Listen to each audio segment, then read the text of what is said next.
బసవయ్య. మేనమామ కూతుర్ను పెళ్లాడిన బసవయ్య ఆ కాలంలోనే బ్రాహ్మణ మంత్రాలు లేకుండా వివాహం చేసుకున్నాడు.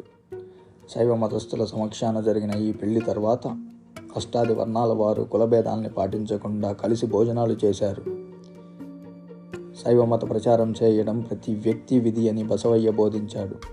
వీరశైవ మత వ్యాప్తికి జంగాలు అవసరమని భావించిన బసవయ్య వారికి అన్ని సౌకర్యాలు కలగజేయాలని చెప్పాడు.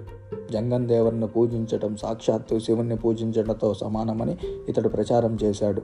జంగం దేవర్లు అంటే వీరశైవ మత ప్రచారం కోసం ఆనాడు ఉనికిలోకి వచ్చిన హోల్ టైమర్స్ అని అర్థం. ఈ మత ప్రచారం కోసం నాటి కళ్యాణి నగరంలోనే 12,000 మంది మిండ జంగాలుండేవారని, వీరికి కావలసిన పడుపు కత్తెల్ని సైతం బసవయ్య సప్లై చేశాడని పాల్కూరికి సోమన్న తన బసవ పురాణంలో రాశాడు.